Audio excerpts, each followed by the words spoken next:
Господине Црниковски, дали СДСМ подготвува романско сценарио за државен удар во Македонија? Да, слушна дека актуелната власт се обидува да изманипулира јавноста воочи протестниот марш за недела 5 декември, дека меѓу другото планираме да го завршиме со некакво насилно влегување во институциите, во парламентот или владата. Дека имате специјални единици, направено вие. Да, специјални единици, планови и така натаму. Единици на Љубе Бошковски заеднички да влезете во собранието. Со Љубе Бошковски немаме никакви заеднички акции, а посебно не да влеземе заедно во собранието, меѓутоа веднаш одговорам на овие обвинувања од страна на власта. Значи, ако ме прашувате дали имаме можност тоа да го направиме, да. Дали сакаме да го направиме, не. Немаме план и нема да го направиме тоа.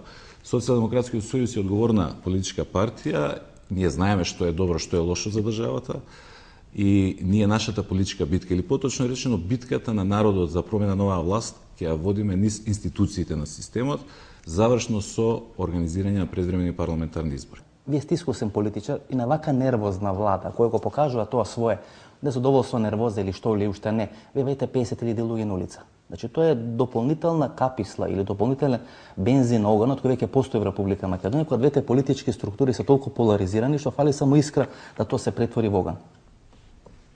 Што е прашањето? Ако ме прашувате не ли влагате во преголем ризик? Ние не влегуваме во дополнително ја радикализирате политичката ситуација. Ние не влегуваме во преголем ризик. Факт е дека овие 4,5 години се акумулираше огромно незадоволство, разочараност, револт. Буквално кај сите граѓани во оваа земја. Тоа беше потиснувано. Заради страв не беше искажувано. И наша задача како опозициона политичка партија, задача на Социјалдемократскиот сојуз е да го артикулираме тој револт низ една организирана политичка форма, каква што е, например, и овој протестен марш. И сметате дека треба да го артикулирате револтот на граѓаните? Тоа е наша обврска. Власта во обвинува дека вие всушност правите митинг за спас на Велја Рамковски.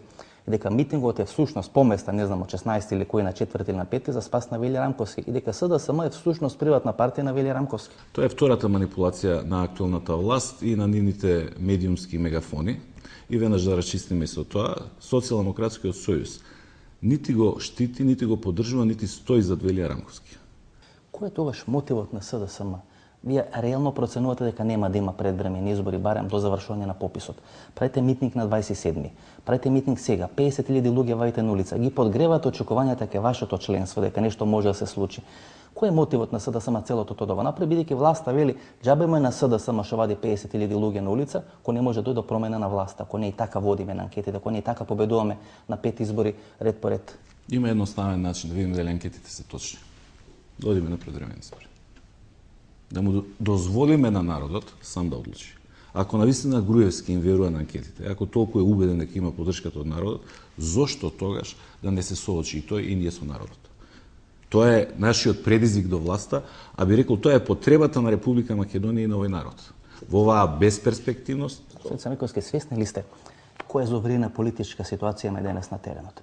Значи власта во еден очај би рекол, во една нервоза се кара од фуере, па не знам до било кој последен селенец во Битола, Душко млекарот, како се нарекува. И вие веќе 50.000 луѓе на улица. Значи имам чувство дека власта и опозицијата, ако власта беше до пред неколку месеци спремна на тоа, денес мислам дека опозицијата е спремна да влезе во една политичка битка до истребување. Значи тоа нас ќе не чека до редовни или до предвремени политички избори во Република Македонија. Свесен ли се дека преземате еден преголем ризик да на ваква влада на тој начин да одговорите? Значи, вие неколку пати споменувате дека власта е нервозна, дека е во очај, дека прави глупости, дека прави грешки. Не е задача на опозицијата во една парламентарна демократија да ја лечи власта од своите фрустрации, од незините фрустрации. Не е наша задача сега да го смируваме Груевски или не знам да го растеретиме од комплексите кои што ги има. Да, наша задача е да го поразиме Груевски и да ја извадиме оваа држава на прав пат. Тоа е обврската, тоа е должност на што Груевски лани праќаше писма до своите општински комитети, писма до своите членови за последна битка со транзиционите политичари. Предпоставам, мисли на вас и на една лепеза на политичари кои се 20 години на политичка сцена во Република Македонија. Вие на тој Груевски 50.000 луѓе ќе му вајте под прозор. Колку може СДСМ да ја контролира таа маса? Таа маса да излезе надвор од контрола, да се случи некој романско сценарио, да се направи упад во парламент или било каде. Всушност со тоа предпоставам дека се плаши Груевски, бидејќи некој смета дека ваков тип на владење може да се решава само на таков начин. Не се оптеретувам или преокупирам од што се плаши Груевски. Меѓутоа се оптеретувам со тоа што се случува со државата. Ако Груевски се плаши од народот, тогаш ние немаме демократска власт. Ако тој сака да владее со државата, ама се плаши од народот, од волјата на народот, од револтот на народот, тогаш ние имаме автократски режим.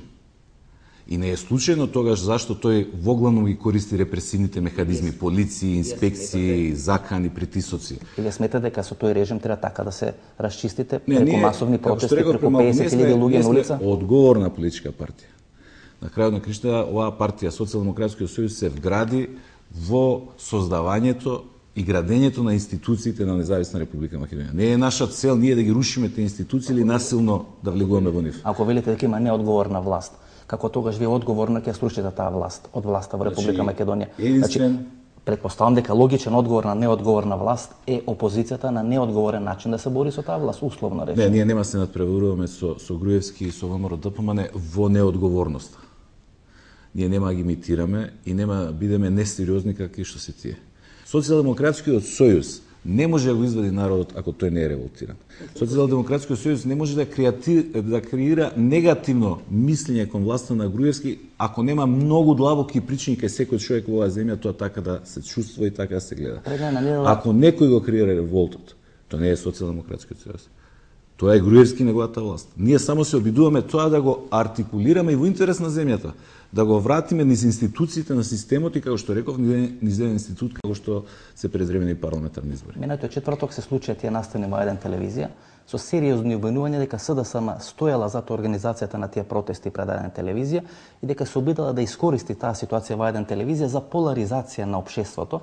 И де факто после тоа случување во еден телевизија се подели македонската јавност и дојде таа црна-бела ситуација што предпоставам дека секоја опозиција сака да има на своето политичко конто, бидејќи во таква политичка ситуација многу е полесно да манипулирате или не знам да артикулирате одредено незадоволство против владата на Никола Груевски, бидејќи сепак беше нападнат најмокниот медиум во Република Македонија. Значи конкретно прашање дали СДСМ учествуваше во организирање на тие протести и немири пред еден телевизија. Пред да одговорам на вашето конкретно прашање, но мало потсетување. Поделбата на македонското општество е почната од многу одамна, од првиот ден на владење на Груевски. Значи никој во овие 20 години, ја би се осмелил да кажеме и многу подлабоко во историјата на овој народ, не успеал смислено така да го подели како што го подели Никола Груевски. Патриоти, предавници, антички, словенски македонци, верници, неверници, наши, ваши, туѓи и така натаму и така натаму. Тоа е иманентно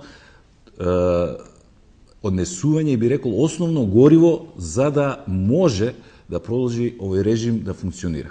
Што се однесува конкретно... Сака да каже дека не учествувавте вие во немирите во еден телевизија? Овој вовед во таа теза дека не сакавте да учествувате? Прво, никој во оваа земја не знаеше што ќе се случи во четврток навечер, освен предпоставувам Груевски, Јанкуловска, Горан Трајковски. Власта, вели дека сте били на ручек со уредниците на Шпиц, знам со кого бев и на време и дека тука сте договарали одредено сценарио. Тоа е тезата која власта е пласира во јавноста. Како и секогаш лаже.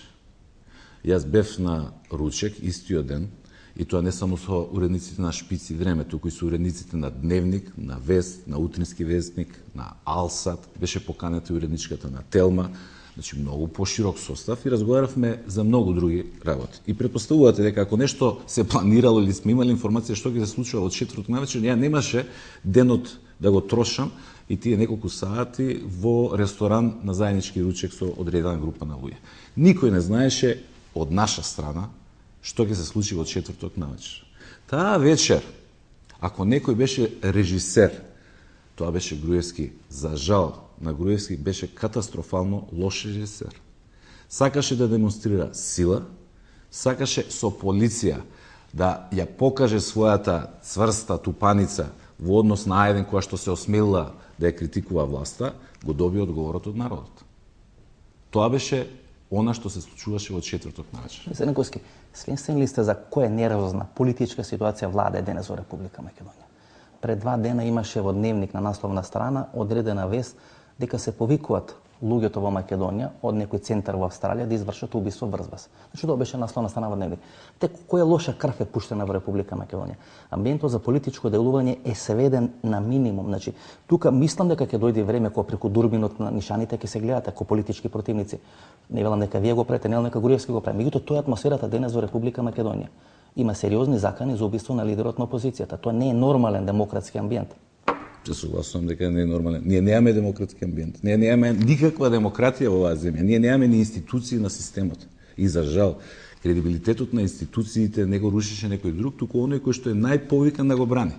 Црниковски, ако нема демократија, се плашите ли вие од можен атентат врзва? Се плашите дека лидерот на опозицијата може во врска со таа афера Надеж да заврши во затвор? Тоа е инсинуациите кои се пуштат на Македонија, дека Бранко Црнковски на крајот на својата политичка кариера може да заврши во затвор. Значи, јас кога би се плашил, не би седел овдека. И нема бидам на чело на колоната на протестниот марш во недела. Во овие 20 години сум слушнал закани од најразличен тип. И од Груевски и од некои пред Груевски. И од Австралија, од Канада, од Америка и од разни места. Нити ќе ме уплашат, нити ќе ме замолчат, ниту ќе ме запрат во ова што сум решил да го правам. Ќе го правам до крај. Јас знам дека оваа моја професија и позиција носи одредени ризици. И јас сум спремен со тие ризици да се соочам, нити се жалам, нити барам од некого сожалување, нити некому му се правдам. Значи, сосема свесно, одговорно, знам која е мојата должност и таа моја должност ќе ја извршам.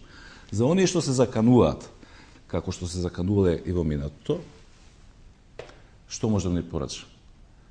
Нека гледаат да не ме промашат, затоа што ако ме промашат, во следна прилика тие нема да бидат промашени.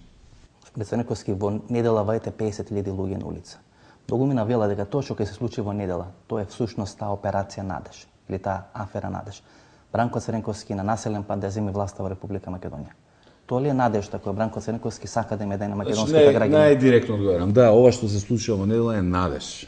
Ова е единствената искрена надеж во оваа земја после 5 години дека работите може да се променат на полу.